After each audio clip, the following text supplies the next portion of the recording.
F2 to F3. This is a bad move. Why? Because it weakens the diagonal. Alright? It weakens your diagonal. You move without thinking and you weaken your foundation. That's the lesson. This here, this from F2 to F3 as a first move, it weakens. Because it weakens your diagonal from E, right? Of the king, right? E1 to E4. You're weakening me. You're giving too much access. Okay? So now the black pawn is going to move from, he's smarter. He's going to move from E7 to E5. Okay? So he controls his center. This was a full move. He controls his center. Right? So when he controls his center, guess what? The queen, she opens up. You open up the thing for the queen. You don't open up attacks to your king. You open up movements for your queen. Life and in real life, life and in business, you do not open attacks towards your king. You open movements for your queen. Okay, good.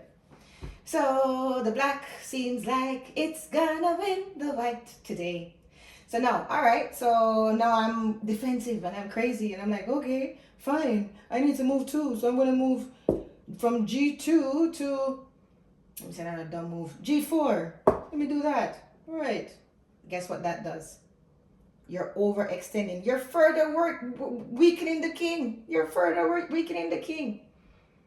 Right?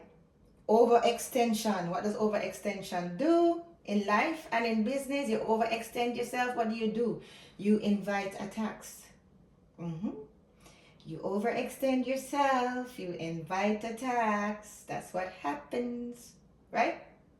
It's a very quick and easy game. All right? So now guess what? The black queen, she's not playing. Okay, the black queen is not playing, right? So she's moving, right? From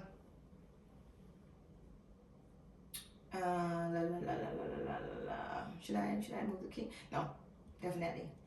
So I'm gonna move you, right? From from here to, let's see.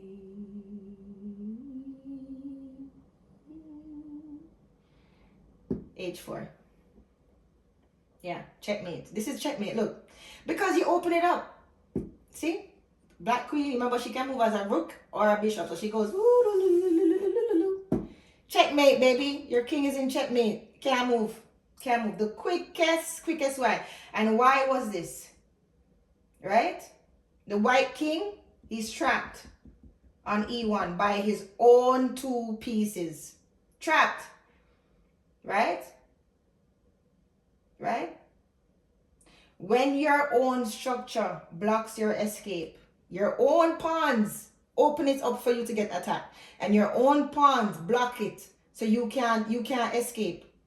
Okay, remember, so the king can only move one square at a time in front of him. He can only move to the squares in front of him or to the side of him. So in other words, okay, look again. If the king is here, the king can only move yeso, yeso, yeso, yeso, yeso, yeso, yeso, yeso, or yeso. He can only move in the squares around him. There's nowhere for him to go now.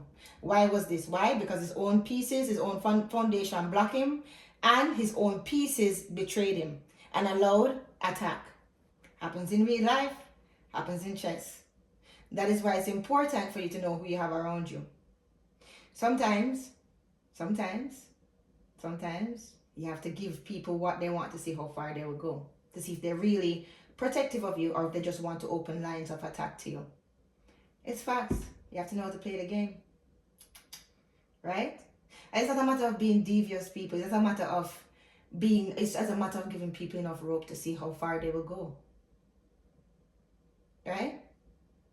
Or let people think that whatever they're doing is working to see how far they will go. And then when you test to see if they're really at that place, then it collapses. But at least you know, right? At least you know. Okay? Look at what people do, people, not what they say. People say anything to manipulate you. Right? But the real thing is in the pudding. What will they actually do? So, This here is a strategy that you need to know in business, life, chess, whatever. Your pieces must work for you. Never make your pieces betray you or make it easy for people to attack you or make it easy, right? Your queen should never make it easy for the other pieces, the opposite side, to attack you. These are facts. There's a lot of thinking that goes on in it, right? It's a lot of thinking, but it's good thinking, okay? All right, and I will see you next time for another lesson.